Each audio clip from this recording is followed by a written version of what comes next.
सबको जय मसीह की परमेश्वर के नाम की महिमा हो। आज हम देखेंगे भजन संहिता 71 एक वृद्ध की प्रार्थना। और आज हमारे साथ हैं पास्टर विनोद जी। विनोद जी सबको जय मसीह करें। जय मसीह। परमेश्वर के नाम की महिमा हो। आइए शुरू करते हैं भजन संहिता 71 एक वृद्ध की प्रार्थना। हे यहोवा, मैं तेरा शरणागत हूँ, मेरी आशा कभी टूटने न पाए।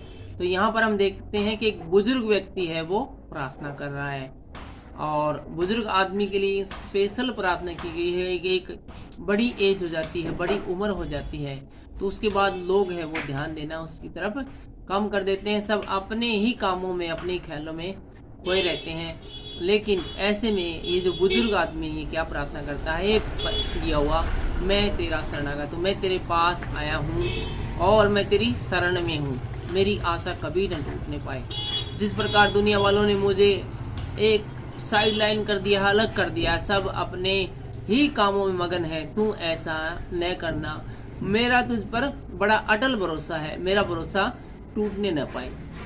दूसरी आयत कहती है, तू तो धर्मी है, मुझे छुड़ा और मेरा उद्धार कर। तू तो धर्मी है, मुझे छुड़ा। किससे छुड़ा? संसार से छुड़ा, संसारिक कलेश से छुड़ा, रोगों से छुड़ा, तकलीफों से छुड़ा और मेरा उद्धार कर, अर्थात मुझ पर दया कर और मेरी ओर कान लगा और मेरा उद्धार कर। मेरी ओर कान लगा मतलब मेरी बातों को, मेरी प्रार्थना को अपने ध्यान से सुनो। मैं बड़ा पीड़ित हूँ, दुखी हूँ, मेरे लिए सनातन काल की चट्टान का धाम बन, जिससे मैं नित्य जा सकूं। तूने मेरे उद्धार की आज्ञा दी है, क्योंकि तू ही मेरी चट्टान और मेरा गढ़ ठहरा है। हे मेरे परमेश्वर, दुष्ट के और कुटिल और क्रूर मनुष्य के हाथ से मेरी रक्षा कर, क्योंकि हे प्रभु यहोवा, मैं तेरी ही बाट जोता आया हूँ। हे मेरे परमेश्वर, मैं तेरी ही बाट जोता है। इसका मतलब मेरा भरोसा पहले भी, बचपन में भी और जवानी में भी और अब भी हमेशा तुझ पर ही रहा है और तुझ पर ही रहूंगा। बचपन से मेरा आधार तू ही है। मैं गर्भ से निकलते ही तेरे द्वारा संभाला गया, मुझे माँ की कोख से तूने निकाला, इसलिए मैं नित्य तेरी स्तुति करता रहूंगा। तो ये हम देखते हैं कि बुजुर्ग आदमी कह रहा है कि मैं बचपन से ही, जब से मैं गर्भ में डाला गया उस समय से ही मैं तेरे साथ हूँ और मैं हमेशा तेरे ही साथ रहूंगा और तू हमारा जीने का आधार है और जीने का सहारा है। 7वीं आयत कहती है, मैं बहुतों के लिए चमत्कार बना हूँ, परंतु तू मेरा दृढ़ गढ़ ठहरा है। मैं बहुतों के लिए चमत्कार बना, परंतु तू मेरा दृढ़ शरण स्थान ठहरा है। बहुत सारे लोग हैं, उनका मैंने उद्धार किया है, उनकी मैंने हेल्प की है, उनकी नज़र में मैं बहुत बड़ा हूँ, क्योंकि मैं एक राजा के लेवल का बंदा हूँ और बहुत ही अमीर तरीके से हूँ और बहुत लोगों का मैंने सहारा दिया। लेकिन मेरा सहारा और मेरा शरण स्थान है वो सिर्फ और सिर्फ तू ही है। मैंने सबको सहारा दिया, लेकिन मुझे सहारा देने वाला सिर्फ तू ही है। मेरे मुंह से तेरे गुणवाद और दिन भर तेरी शोभा का वर्णन बहुत हुआ करे। ये कहते हैं कि मैं तेरी स्तुति आराधना तो करता हूँ, तेरे नाम का तो प्रचार करता हूँ, लेकिन इसमें और इजाफा कर, मैं और भी ज्यादा दिन प्रतिदिन मैं तेरे नाम में बहुत आगे बढ़ता जाऊं और बहुत ज्यादा वर्णन है वो करता जाऊं। 9वीं आयत कहती है, बुढ़ापे के समय मेरा त्याग न कर। बुढ़ापे के समय लोग हैं बुजुर्ग आदमी का त्याग कर देते हैं। बुजुर्ग आदमी का त्याग करने का मतलब ये नहीं कि उसको घर से निकाल दिया, बल्कि उसकी बातों को मानना बंद कर देते हैं, उसकी तरफ ध्यान देना बंद करते हैं।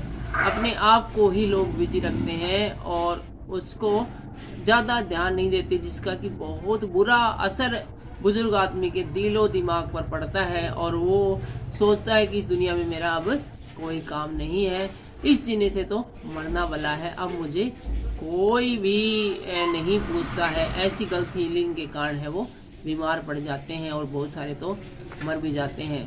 9वीं आयत को एक बार फिर से पढ़ेंगे, बुढ़ापे के समय मेरा त्याग न कर, जब मेरा बल घटे तब मुझको छोड़ न दे। किसी में बल घट जाए तो उसको छोड़ देते हैं। कोई मजदूर है तो उसको तब तक ही मजदूरी मिलती है जब तक कि वो जवान रहता है या उसमें ताकत रहती है। यदि वो किसी वजह से बीमार हो गया या बूढ़ा हो गया तो फिर उसको कोई मजदूरी पे भी नहीं लेकर नहीं जाता।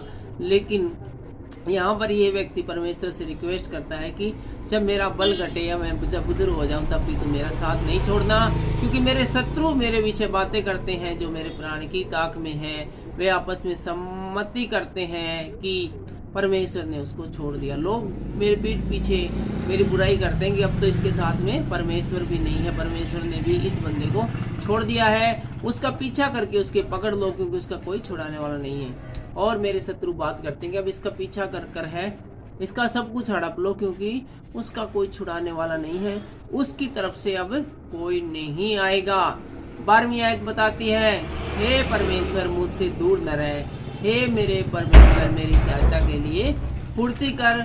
जो मेरे प्राण के विरोधी है उनकी आशा टूटे और उनका अंत हो जाए। जो मेरा प्राण लेना चाहते हैं उनका अंत हो जाए, और उनकी जो आशा बनी हुई है कि मेरे साथ में कोई भी नहीं है, तो उनको बता कि तू मेरे साथ में है और उनका अंत कर डाल। जो मेरी हानि के अभिलाषी हैं वे नामधराई और अनादर में गड़ जाएं। जो लोग हमेशा मुझे नुकसान पहुंचाने की फिराक में रहते हैं, हे परमेश्वर उनको नामधराई करा, अर्थात उनको जलील होने दे और उनका अनादर होने दे, और वे अनादर के दलदल में धंसते चले जाएं। 14वीं आयत में लिखा है, मैं तो निरंतर आशा लगाए रहूंगा, मैं तो निरंतर आशा लगाए रहूंगा। आप भी परमेश्वर में निरंतर कंटिन्यू आशा लगाए रहिए और तेरी स्तुति अधिकाधिक करता जाऊंगा। ये बहुत अच्छी बात कही कि मैं तेरी स्तुति अधिकाधिक करता जाऊंगा। जितनी स्तुति आराधना मैं बचपन से लेकर अब तक करता रहा हूँ, उससे भी ज्यादा मैं तेरी स्तुति और आराधना अब आगे भी करता जाऊंगा। मैं अपने मुंह से तेरे धर्म का और तेरे किए हुए उद्धार का वर्णन दिन भर करता रहूंगा, क्योंकि उसका पूरा ब्यौरा मेरी समझ से परे है। मैं प्रभु यहोवा के पराक्रमों का वर्णन करता हुआ आऊंगा। मैं केवल तेरे ही धर्म की चर्चा किया करूंगा।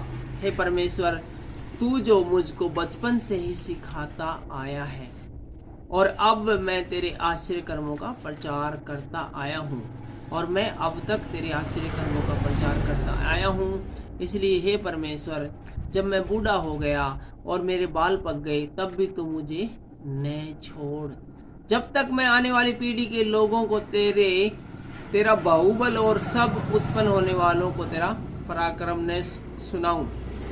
यहाँ पर बुजुर्ग है, वो प्रार्थना करता है कि जब तक मैं नई पीढ़ी को न बता दूं कि तू कितना भला है और कितने बड़े काम करने वाला परमेश्वर है, तू मेरा साथ नहीं छोड़ना, बुढ़ापे में मेरे साथ रहना। और 19वीं आयत में ऐसा लिखा है, हे परमेश्वर तेरा धर्म अति महान है, तू जिसने महाकार्य किए हैं, और हे परमेश्वर तेरे तुल्य कोई भी नहीं है। तूने तो हमको बहुत से कठिन कष्ट दिखाए हैं, परंतु अब तू फिर से हमको जिलाएगा और पृथ्वी के गहरे गड्ढों में से उबार लेगा। तू मेरे सम्मान को बढ़ाएगा और फिर कर मुझे शांति देगा। और 22 आयत में लिखा है, हे मेरे परमेश्वर मैं भी तेरी सच्चाई का धन्यवाद सारंगी बजाकर करूंगा। हे इजराइल के पवित्र मैं वीणा बजाकर तेरा भजन गाऊंगा। जब मैं तेरा भजन गाऊंगा तब अपने मुंह से अपने प्राणों से भी जो तूने बचा लिए हैं जय जयकार करूंगा। आज हम पढ़ रहे हैं भजन संहिता 71, एक वृद्ध की प्रार्थना, और हमारे साथ हैं पास्टर विनोद जी। और इस भजन संहिता की अंतिम लाइन पढ़कर इस भजन संहिता को हम खत्म करेंगे। 24वीं आयत में लिखा है, मैं तेरे धर्म की चर्चा दिन भर करता रहूंगा, क्योंकि जो मेरी हानि के अभिलाषी थे उनकी आशा टूट गई और मुंह काले हो गए। यहाँ पर अंतिम लाइन में कहते हैं कि जैसा परमेश्वर मैंने तुझसे मांगा था वैसा ही आपने दिया था। जो मुझे मारना चाहते थे, मुझे मारने की जो अभिलाषा लिए हुए थी, उनकी आशा टूट गई और उनके मुंह काले हो गए हैं। आज की इस भजन संहिता के द्वारा हम सबको बड़ी आशीष मिले, बड़ी बरकत मिले सबको। जय मसीह की, जय मसीह विनोद जी। जय मसीह।